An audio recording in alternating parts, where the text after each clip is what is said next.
네, 비블리아의 이익상입니다. 네, 이지은입니다. 네, 연이어 녹화하는 방송입니다. 원래 이거 한 회분만 하고 다음 3손부터는 리누 자매와 함께 할 수 있지 않을까. 리누 자매 이제 단계 격상이 한 2주 되면 좀 떨어지지 않을까라고 하는 그 기대감을 가지고 한 주만 녹화를 하고 이제 다음 주에는 리누 자매와 함께 하기를 이렇게 기대하는 마음으로 한 회분만 준비를 했는데 어떻게 하다 보니까 이렇게 길어져서 입다가 3회분으로 나뉘어지게 되는 이런 놀라운 역시 부흥의 역사입니다. 이따가 대단하신 분이네요. 정말.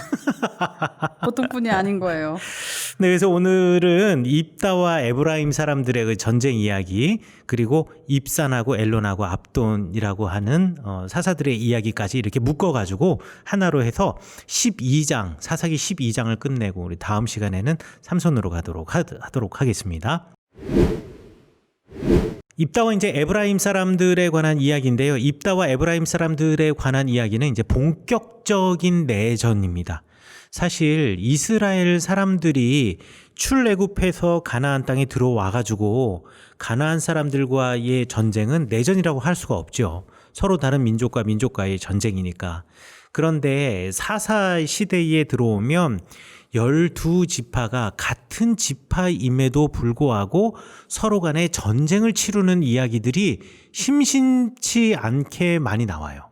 입다의 이야기 이전에도 바로 전에 나와 있었던 그 기드온의 이야기 같은 거 보시면은 뭐 아비멜렉이 중간에 껴 있긴 하지만 기드온의 이야기 같은 경우에도 보시면은 기드온의 300용사가 적군들을 갖다 죽이고 난 다음에 도망가는 사람들을 쫓아가지고 길르앗 땅으로 들어갔는데 길르앗 사람들이 오히려 사사 기드온과 그 군대를 갖다 박대하는 이야기 나오잖아요. 그래가지고 돌아오면서 망대를 막 허물고, 사실 이것도 일종의 내전이란 말이죠. 이런 내전의 이야기 가 심심치 않게 나오기 시작을 하는데, 특별히 이 12장에 오면은 이 내전이 그냥 간단한 내전이 아니라 한 지파를 갖다가 몰살시킬 만큼의 커다란 내전으로 이제 비화되고 번지는 이야기가 나온다라는 것을 우리가 한번쯤 생각해 볼 것 같아요. 그런 사건에는 길르앗 사람들이 등장하네요. 길르앗 상은 없나요? 그 기드온에서는 그러니까 나쁜 사람이 길르앗 사람들이었는데 여기에서는 나쁜 사람들이 길르앗 사람이 아니라 에브라임 사람들. 사람이잖아요. 근데 길르앗 사람들이 와서 도와주잖아요. 뭐를요? 길르앗 사람들 여기 내가 읽었던 성경책이랑 다른가? 입다가 길르앗 사람들을 다 모으고 에브라임과 싸웠으며 이렇게 나오잖아요. 그렇죠. 그러니까 입다 자체가 길르앗 사람이잖아요. 그렇구나. 잘못 이해하신 거죠?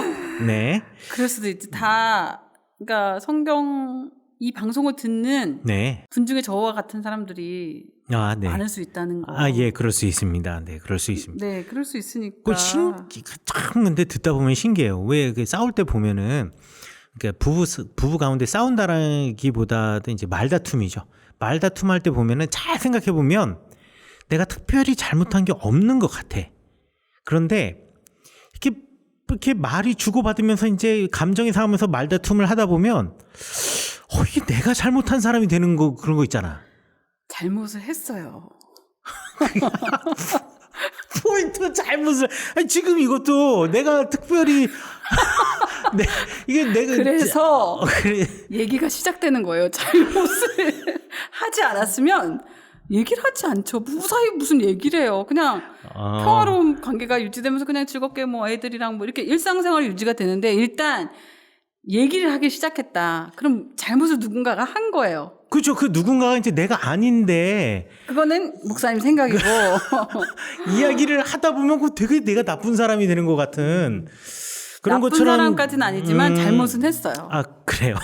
네. 하여간에 하여튼 그래요. 예, 입다는 길르앗 사람이에요. 예, 길르앗 사람이 여기서 잘못한 거 아니에요. 저는 그거를 연가를 못 지어서 입다가 길르앗 사람을 그게 11장에 나왔었지, 맞아. 그죠? 뭐가? 아니, 길르앗 사람이랑 길르앗 장로들이 찾아왔었잖아. 아니, 들은 것도 아니고 이 자리에서 나랑 같이 했는데 그러니까, 그럴 수 있다는 거. 그렇죠. 성경을 반복해서 읽어도 저와 같을 수 있다는 거. 그렇죠. 길르앗 사람들 장로들이 입다를 찾아가죠. 그리고 이건 다른 얘기지만 예. 그래서 외국 소설 읽을 때 힘든 거가 그 주인공 이름이 외국 사람이라서 힘든 거예요. 그 스토리가 그렇구나. 힘든 게 아니라. 스토리가 힘든 게 아니라. 그럼요. 그래서 사람들이 고전을 안 읽는 이유가 그렇죠. 그 주인공 이름이 그렇죠. 모르겠는 거지. 주인공. 나는 스토리를 이해하려면 일단 주인공이 누군지를 알아야 맞아요. 서로 연결을 짓고 이 사람이 스토리를 하는데 맞아요. 이름이 어려운 거예요. 그것처럼 저가 성경을 읽을 때 느낌이 예. 이 스토리를 모르는 게 아니라 저 질문도 적어왔어요. 하물며 질문도 어떤 것을 해야 될 것인가. 질문 들으면 깜짝 놀랄걸요?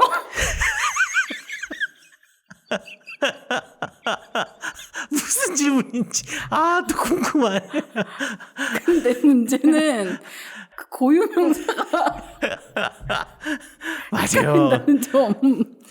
그러니까 우리 권사님들, 장로님들 얼마나 성경 많이 읽으세요. 권사님들이 또 우리 어머니도 보시면. 그렇지만 헷갈릴 수 있다는 거. 그거를 목사님이 이해를 해줘야지. 그렇게 네. 왜 모르냐. 뭐 입다가 길라 사람이 이렇게 하지 마세요. 그러네. 내가 잘못한 것 같네. 그러니까 결국은 또 내가 잘못한 것 같다라는 이제 생각이 들면서 이제 전쟁의 이야기로 이제 전들 이러고 싶겠어요. 네. 애 둘 낳으면 다 그래. 그치 뭐. 그렇죠. 그럼. 예. 하여간에 에브라임 사람들이 모여서 입다에게 와가지고요. 뭐라고 이야기하냐면 네가 암몬 사람과 싸우러 건너갈 때 지금 이제 전쟁 다 끝났어요.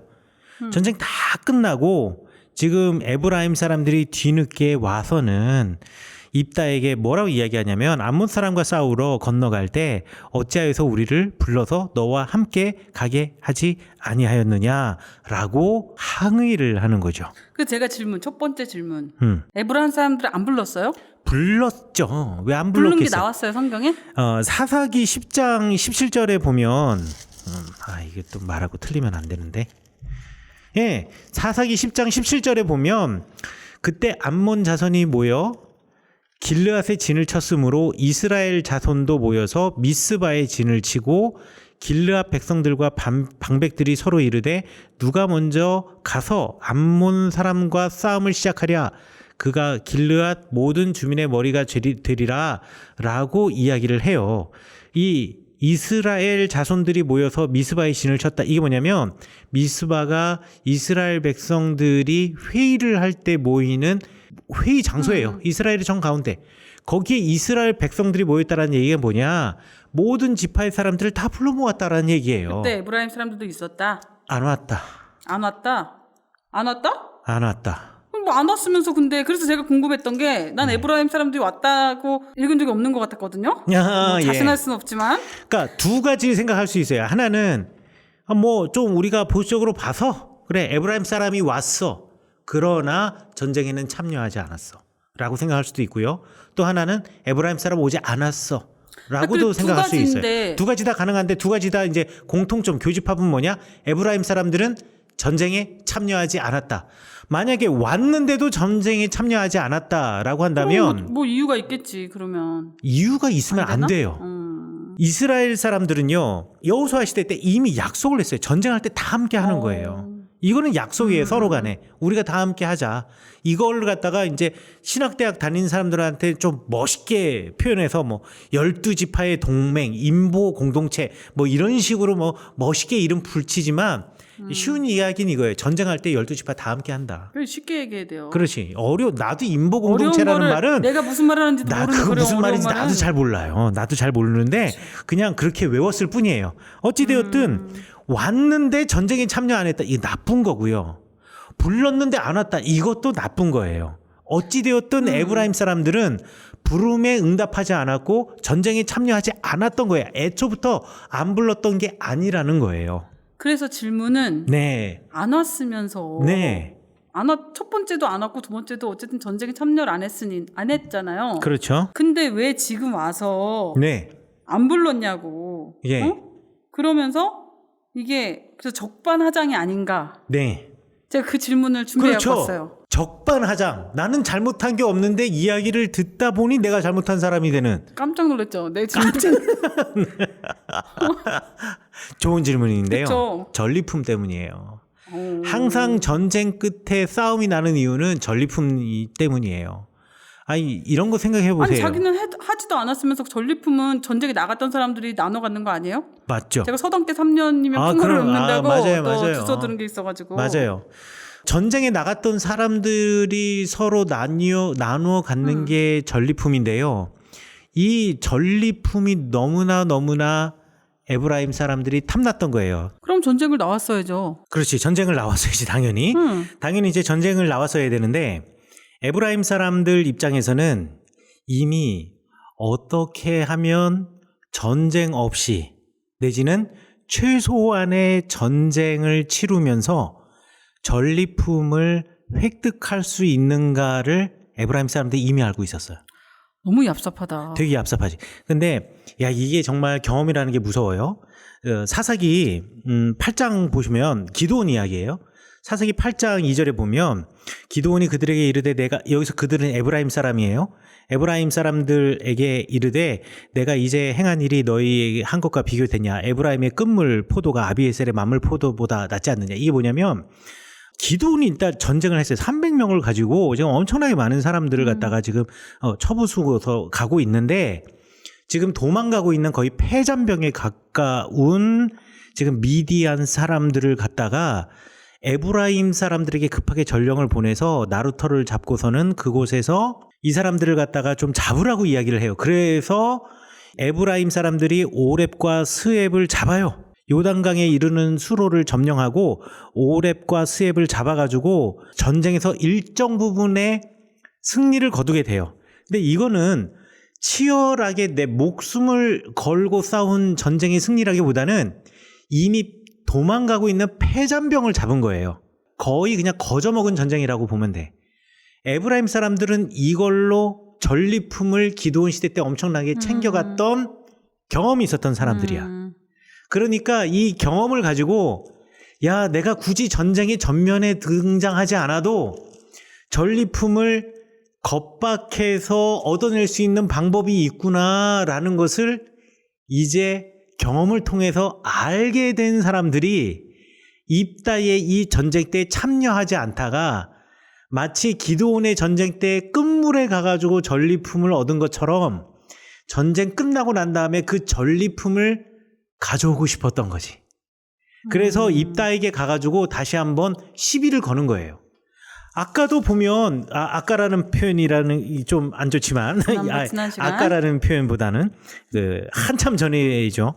기드온에 관한 거 보면 에브라임 사람들이 기드온에게 뭐라고 부르냐면 너희들이 미디안과 싸우러 갈 때 왜 우리를 부르지 않았냐 또 물어봐요.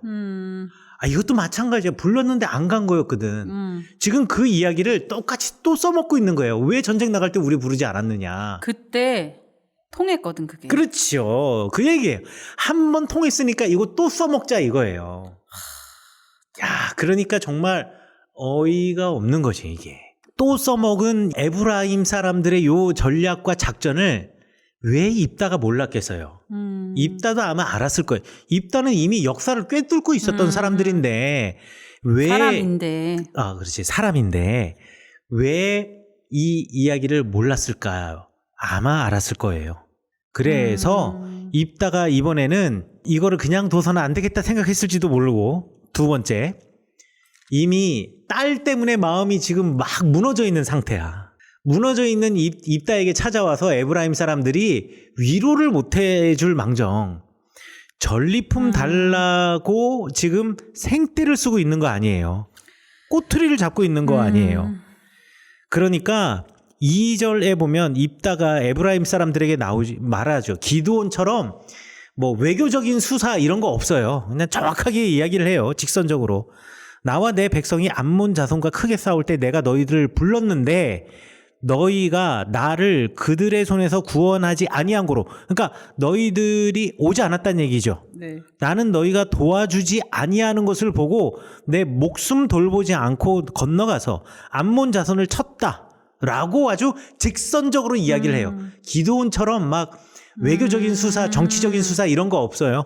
네, 직선적으로 이야기하죠. 그리고 나서 길라 사람 다 모으고 에브라임 사람들과 이제 드디어 싸우는 전쟁 이야기가 나옵니다. 제가 하려고 했던 두 번째 질문이 그거였거든요. 예. 그렇게 꼭 다 죽여야 했나. 근데 입다가 역사를 알았던 사람이라고 말씀하시니까 그리고 그 에브라임 사람들이 전적에 그 기돈 사람과 그 전에 에브라임 사람들 기드온의 시대 때 기드온 시대에 그렇죠. 애 둘 낳으면 이래 원래 그래. 자 원래 고유명사가 어려운 거예요. 그렇지 고유명사가 주인공이 머릿속에 쏙쏙 안 들어와요. 맞아요. 그런 것처럼 그거를 알고 나니까 네. 죽여야만 했겠구나라는 생각이 제가 원래 질문은 그렇게 꼭 죽여야 했을까 에브라임 사람들을 그렇게 큰 잘못한 것 같지 않은데 이런 생각을 했는데 그 잘못이 반복되니까 한 번 먹혔으니까 두 번째 와가지고 또 그런 일을 하는 거잖아요. 그런 사람이 세 번째, 네 번째, 다섯 번째는 점점 더 쉬워질 거라고요. 그렇죠. 그러니까 입다 입장에서는 꼭 죽여야겠다라기보다는 죽이고 싶을 만큼 미웠겠죠.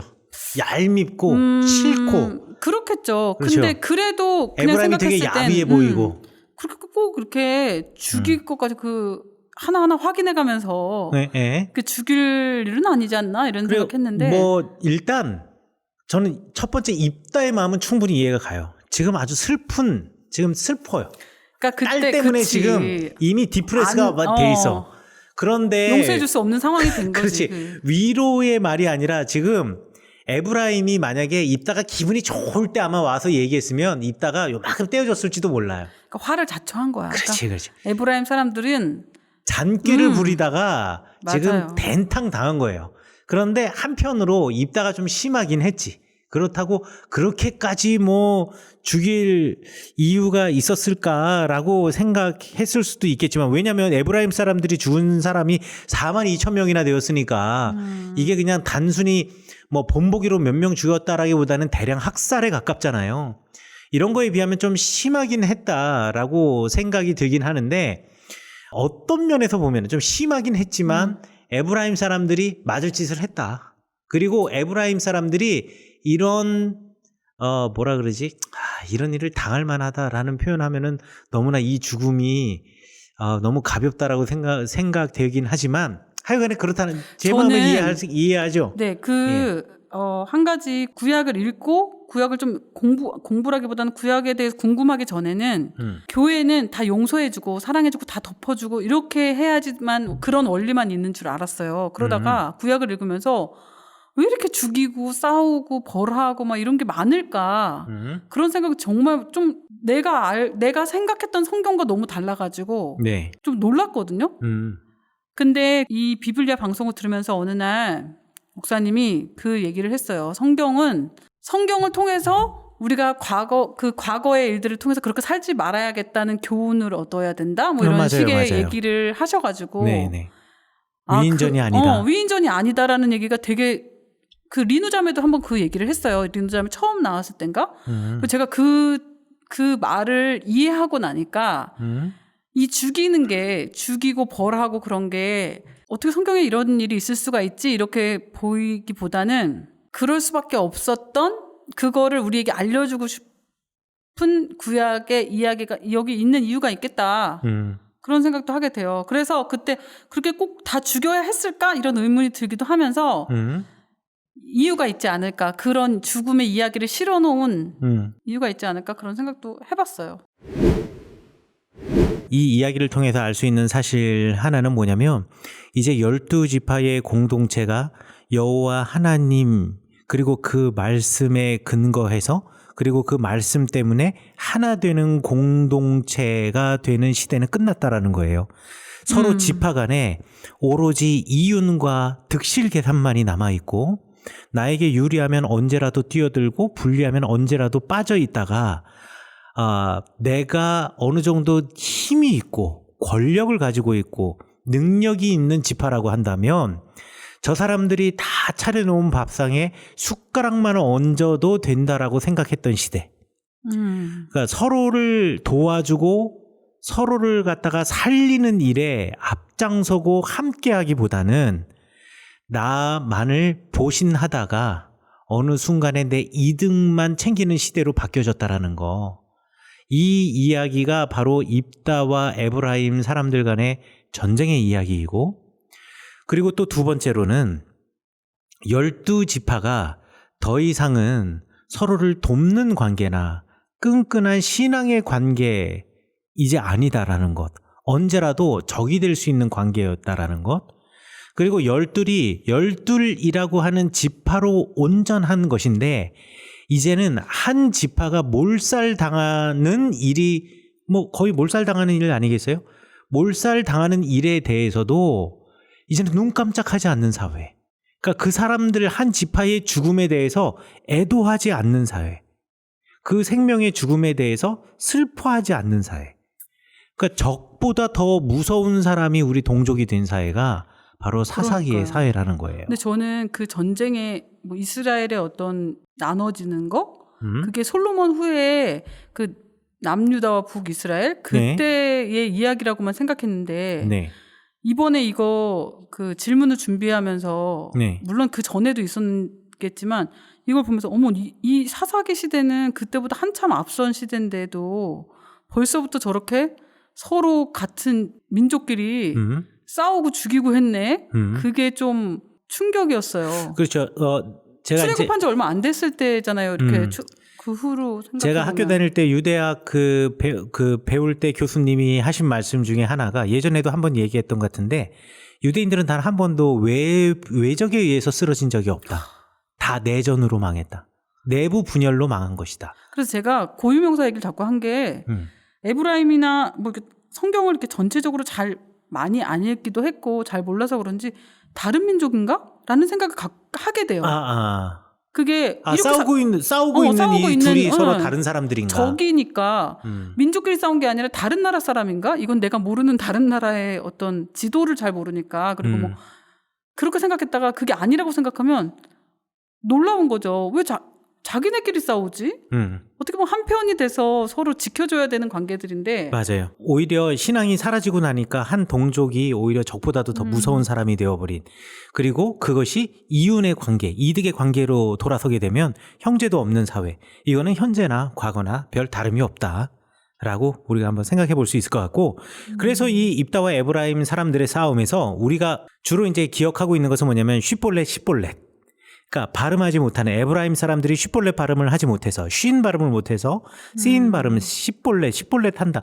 그래서 우리 어렸을 때도 교회 학교에서 쉿볼렛과 쉿볼렛 이것만 이제 익숙해져 가지고 입다의 전쟁 이야기, 입다와 에브라임 사람들의 전쟁 이야기를 하면 쉿볼렛만 우리가 기억을 하는데 사실 쉿볼렛과 쉿볼렛 에피소드보다 더 중요한 것이 입다라고 하는 그 길르앗과 가치파의 사람들 그리고 이스라엘 공동체를 대표하는 그 입다와 그 안에서 자기 이득만 추구하려고 하는 그 에브라임 사람들과의 그 갈등 그리고 이스라엘의 분열 이거 한 번쯤 생각해 봐야 되고요.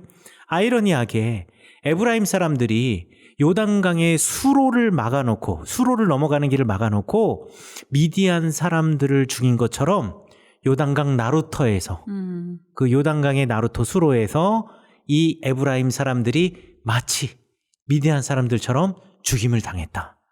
이게 이 사사기를 기록한 역사가가 비슷한 이 장소의 모티브를 놔두고 재미있게 내지는 문학적으로 또 잘 구성을 해놓았던 것이 아니었던가라고 우리가 생각해 볼 수 있다라고 생각합니다. 그래서 한편 제가 이 이야기를 지금 목사님 하시는 말씀 들으면서 생각했던 게 그 경험이라는 단어.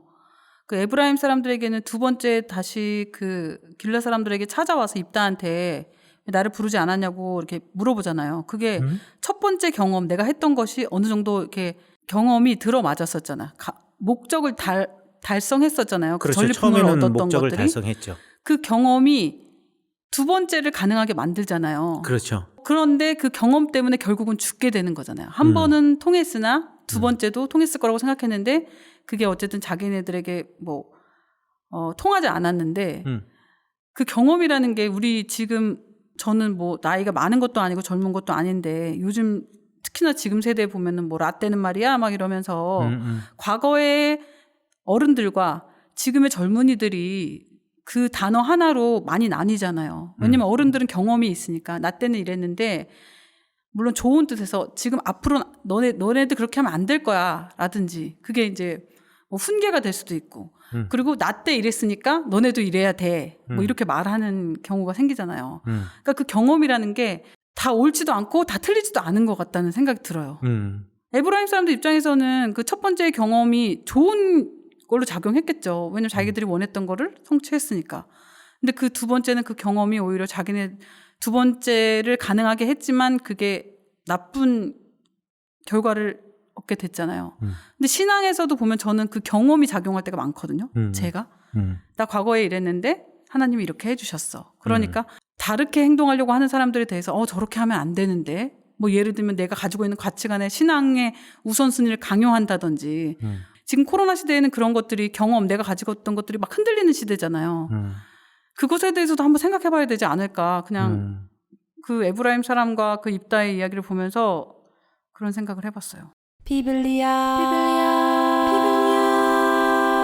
들리는 말씀 울리는 마음 Welcome to the 비블리아 열리는 성서 알리는 방송 Radio 비블리아 Radio 비블리아 네, 이제 입산, 엘론, 압돈 요 세 명의 사사의 이야기인데 뭐 세 명의 사사의 이야기는 간단하게 갈 수 있기 때문에 뭐 한 1, 2분 정도 이야기하면 오늘 방송분은 한 30분 정도 아주 짧게 하는 방송이 저기 질문 있는데요. 네, 예, 질문. 네. 질문을 적어오라고 하셔가지고. 네. 일단 입산이 누군지 설명을 해주고 이제 질문을. 네, 설명을 듣게 했습니다. 네. 베들레헴의 입산이 그 뒤를 이어서 이스라엘의 사사가 되었다라고 이야기를 하는데, 재미있는 것은 이 입산도 그렇고요. 그 다음에 엘론이라고 하는 사람은 사실 한 절 나와 있는데, 뭐 특별하게 이 사람을 뭔가 추측해 볼 수 있는 어떤 단어들 이런 거 안 나오고 지명만 나와요. 그래서 누군지에 대해서 뭐 심지어는 가족 사항도 안 나오고요. 알 수는 없어서 여러분들은 그 성경에 보면 심지어는 엘론 같은 경우에 다른 사사들은 뭐 사사 입산, 사사 압돈 이렇게 나와 있는데 사사 엘론 이거 없는 성경책도 있을 거예요, 아마. 그만큼 슬쩍 지나가는 사사다. 그리고 난 다음에 사사 압돈 의 이야기가 나오는데 공통점은 뭐냐? 하나님의 영이 임했다라는 말. 그러니까 하나님의 영이 임하여서 사사가 되었다라는 말이 전혀 등장하지 않는다라는 것. 그리고 그 앞에 뭐라고 항상 그 이야기를 할 때 나오냐면 그 뒤를 이어 아무개가 사사가 되었다라는 표현을 써요.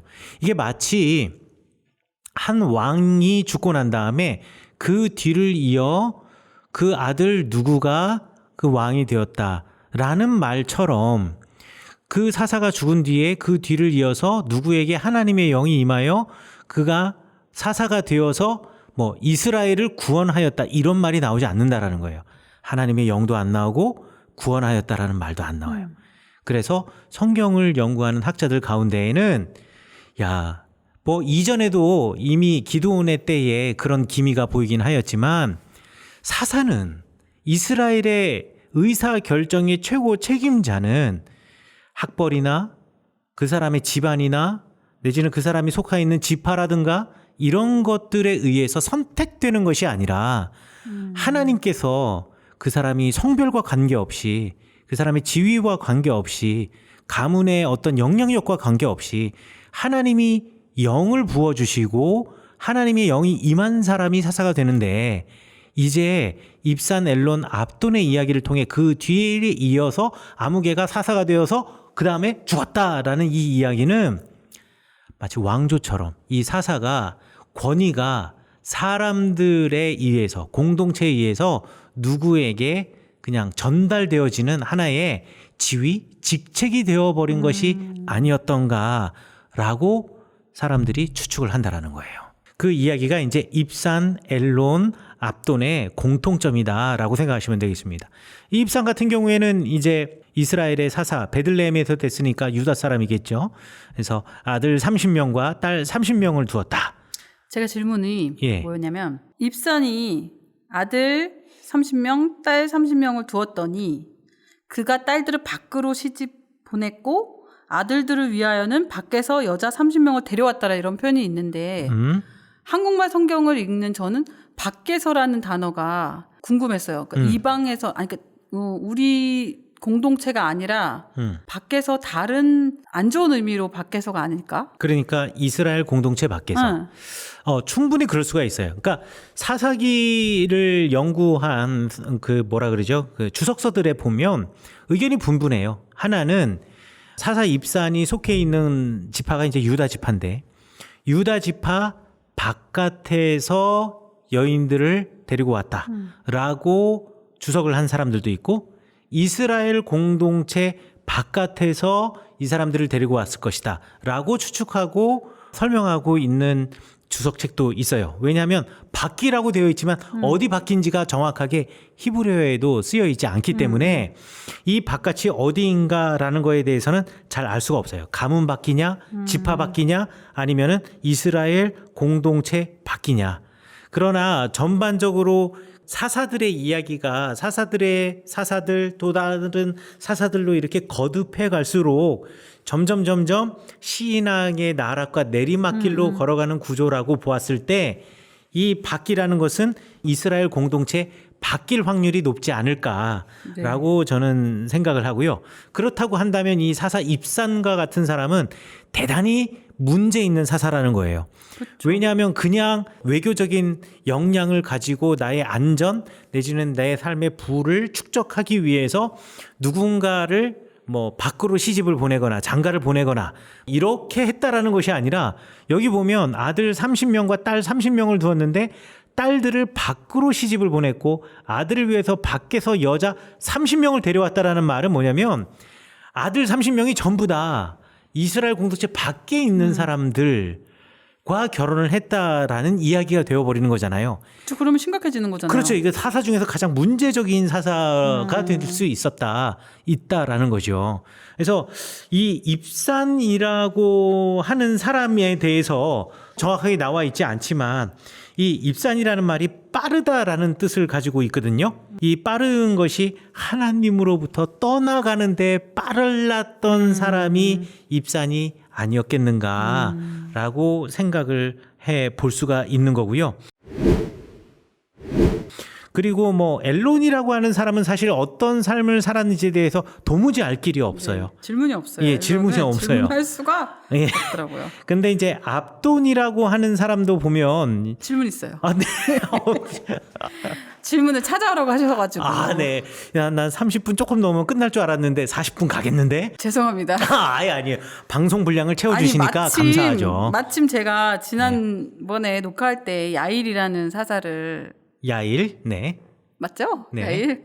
야엘 아닙니다. 야엘이라고 써놓은 사람은 송PD고 야일입니다. 네. 야일 네. 고유명사 정확하게. 네. 그 야일에서도 나왔지만 그 아들과 여기서는 손자까지 나왔더라고요. 그때는 아들에게 나귀 70을 줬다고 나귀를 줬다 그랬는데 여기는 아들 40명하고 손자 30명이 있어. 어린 낙이 70마리를 탔더라 이걸 보면서 네, 전부 다 야, 자가용 소유했죠. 야일보다 더하네. 그렇죠. 이런 생각을 했거든요. 그렇죠. 그러면 이 사람에 대한 평가도 압돈도 그렇게 사사로서 이렇게 좋게 평가하기는 그렇죠. 좀 좋게 평가할 수가 없는 거죠. 적어도 사사기를 기록한 역사가가 여기다가 그의 아들과 손자까지 전부 다 하여서 70마리를 태웠다라는 말 자체가 그렇게 긍정적인 평가가 아닌데다가 또 하나 요거 한번 생각해 볼 필요가 있어요. 이 역사가는 적어도 한 역사가 다 끝나고 난 다음에 그 다음에 이 한 집안을 평가하는 것 아니겠어요? 한 사사를 평가한 거 아니겠어요? 자, 아들이 몇 명이라고 했냐면 40명이라 그랬어요. 아들이 40명이라는 말은 딸들도 더 있다라는 얘기잖아요. 그럼 이 아들들이 결혼을 했을 거 아니에요. 결혼을 하면 그 아들들이 또 자녀를 낳게 되면 뭐 한두 명 낳을 건 아니잖아요. 뭐 그럼 그냥 산술적으로 딱 2명만 낳았다고 쳐요. 우리가. 그럼 40명이 아이들을 2명씩 낳았으면 손자가 몇 명이어야 돼요? 80명이어야죠. 근데 여기 몇 명이래요? 30명. 이게 복 받지 못한 집안이라는 뜻이에요. 저는 이렇게 생각했어요. 뭐냐면 현재 진행형인가? 현재 진행형. 그걸 이제 다 지나고 난 다음에 기록했다고 생각하지 않았고. 되게 마음 졸였어. 이게 또 무슨 말 나올까? 왜 그러세요? 조마조마해요. 그 현재 진행이 30명, 뭐냐, 아들이 40인데 손자를 30명이라고 했길래, 이걸 기록했을 당시에 그 후에 더 났을 수 있을 텐데, 그냥 현재 진행형인가 보다. 그래서 이렇게 생각했죠. 왜냐면 당연히 더 많아야 되는데, 아들보다 손자의 수가. 손자의 수가 아들 수보다는 더 많은 것이 이 고대 사회, 특별히 이스라엘 사회에서는 더 일반적인 일인데, 그쵸. 그런데 손자의 수가 더 적다라는 이야기가 이게 하나님께서 이 압돈이라고 하는 집안의 불의함을 보시고 그의 태를 닫으신 게 아니었던가. 또 그렇게. 라고 우리가 추측해 볼 수가 있는 거죠. 네. 역시 다르시네요. 네, 그래서 압돈이라고 하는 말 자체가 종이라는 뜻인데 아마 종이라는 이름을 가지고 있는 압돈이 종이 아니라 주인 행세를 하고 다녔기 때문에 하나님께서 그 태를 닫으셨다. 그래서 아들을 40 주셨으나 그 손자는 30밖에 되지를 못하였다. 이야기는 아들들이 태를 닫았거나 아들이 뭐 죽었거나 여러분들이 마음대로 상상하실 수 있는 부자였지만 그래서 우리가 왜 어떤 어른들이나 누구 얘기할 때 과거에 어떤 분들을 얘기할 때 그분 참 훌륭하지 뭐 이렇게 막 평가하는 분도 있고 어떤 분에게서는 돈은 많았지 이렇게 평가하는 경우도 있잖아요. 네. 압돈이라는 사람이 굳이 표현하면 부자였지. 돈은 많았지. 돈은 많았지. 그렇죠. 그렇게 이야기하고 싶은 뉘앙스가 아니었을까. 그렇죠. 제가 성경을 받아들이는 수준은. 네네. 아니 그 수준이 아니라 그게 딱 맞는 이야기인 것 같아요. 전적으로 동의합니다. 예, 이 정도면은 입산, 엘론, 압돈의 이야기 끝나지 않을까요? 네. 네, 이 세 명의 사사들을 입다와 삼손 사이에 끼워 넣은 이유는 아마 제 생각에는 이제 마지막 사사 삼손을 이야기하면서 이렇게 내리막을 향하여 달려가는 사사들의 타락의 이야기에 극단을 보여주기 위해서 지금 압돈의 이야기까지 내려가지 않았던가라고 생각을 해보고요. 삼손 이야기를 하게 되면 정말 부끄럽죠. 아니 근데 일반적으로 네. 제가 목사님 책 읽어보기 전에 제가 생각했던 삼손은 전혀 그런 이미지가 아니었어요. 네. 성경학교나 뭐 이렇게 어린이부나 이런 데서 다뤄졌던 삼손은 그런데 전혀 다른 시각으로 기록하셨잖아요. 그렇죠. 그런 걸 봤을 때도 그렇고 제가 땜빵으로 이렇게 땜빵이라니 좀 고급스러운 단어. 게스트.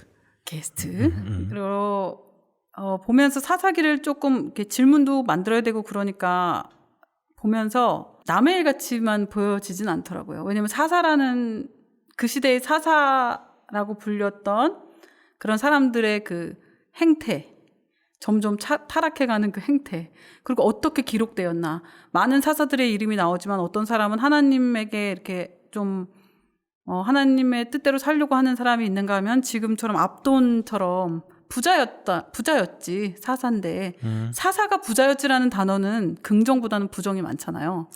그렇죠. 현재의 뉘앙스는 그렇네요. 그럴 수 있을 것 같아요. 그러면서 어쨌든 목회자로 살아가는 그 남편을 생각하게 되더라고요. 네. 그러면서 그냥 내가 어떻게 기록될 마음으로 것인가. 조마조마했습니다. 어떻게 기록돼야 할 것인가. 근데 어떻게 확실해. 부자였지는 절대 안 나올 거예요. 그럼요. 근데 우리가 봤을 때는 현재가 좀 잘 살고 번듯하고 좋고 그래야 잘 사는 것 같잖아요. 그러니까 부러워하게 되잖아. 왜냐면 사람들은 겉을 보니까. 그렇죠. 근데 그게 이제 저는 우스갯소리로 얘기했는데 죽어봐야 한다. 그럼 저도 그렇게 생각합니다. 죽어봐야 한다. 아무리 좋고 훌륭하고 지금 내 눈앞에 있는 사람이 그래 보지만 그 사람이 죽어봐야 안다고 우리가 그냥 그런 얘기를 많이 하잖아요. 맞아요. 그냥 우리 스스로를 돌아보자는 의미에서 우리가 둘이 있을 때 그런 얘기를 많이 하는데 그런 생각도 해보게 됐어요. 지금 잠시 그 압돈이라는 사사를 부자였지라고 얘기하면서 우리는 부자였지는 안 돼서 다행이고 그렇지만 어떻게 기록되는 사람이 될 것인가에 대해서도 우리의 인생을 보는 사람들 있잖아요. 우리 아이들도 보고 그러니까 좀 책임감을 생긴다고 해야 되나? 책임감이라고 부담이 생겨요. 이거를 제가 여기 방송을 하고 있지 않았으면 뒤에서 아유 왜 저렇게 살아? 뭐 이렇게 그냥 얘기할 수 있을 텐데 제가 여기 마이크 앞에서 떠들만 한큼 잘 살고 있지 않거든요. 근데 그거를 내가 누군가를 이 압돈이라는 사람, 입산이라는 사사, 그리고 그 전에 있는 뭐 입다나 그런 입다의 딸들 이런 얘기를 하면서 내가 여기서 이 사람들에 대해서 이렇게 평가를 할 수 있는 자격이 없는데 이렇게 떠들고 있다 보니까 잘 살아야겠다. 창피하지 않으려면. 다음 시간에 이제 리누가 오게 되면 이게 고별 방송이 될 수 있기 때문에 제가 이렇게 편집하지 않고 이거 다 살려놓도록 하겠습니다. 감사합니다. 저도 네.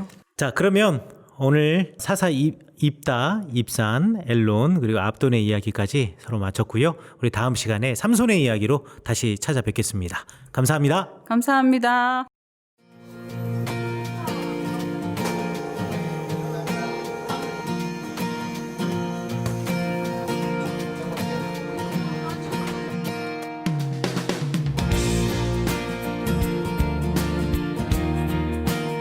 저희 병원은 21주년이 됐고요. 소아, 청소년, 성인을 전문적으로 치료하고 있는 재활 전문 병원입니다. 우선은 환자분들이 편안한 환경에서 마음 놓고 치료받을 수 있으면 좋겠습니다. 그 안에서 마음껏 치료하고 재활할 수 있어서 정말 사회와 가정으로 복귀할 수 있는 그러한 병원이 되고 있으면 좋겠습니다.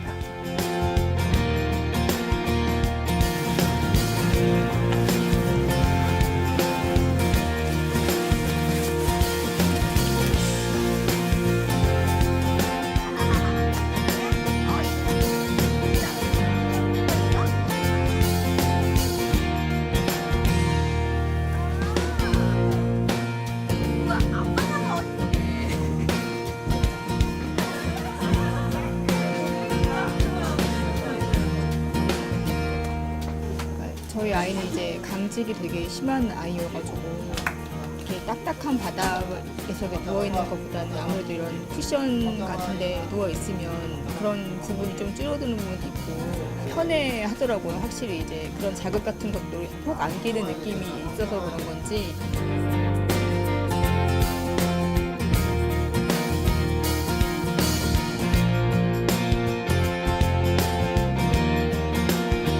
치료실 바닥이 좀 많은 사람들이 공통적으로 이용하기 때문에 좀 규격화되어 있어요. 그렇기 때문에 내 몸에 꼭 맞는 그런 편안함을 주기가 어려운데 요기보 제품 같은 경우를 이제 치료에 같이 사용을 하면 그런 기능적인 회복 말고도 치료 과정에서도 아이들이 편안함이나 안락함을 느낄 수 있는 그런 것들을 더 더불어 더 제공해 줄 수 있어서 아이들이나 보호자분들이 많이 좋아하십니다.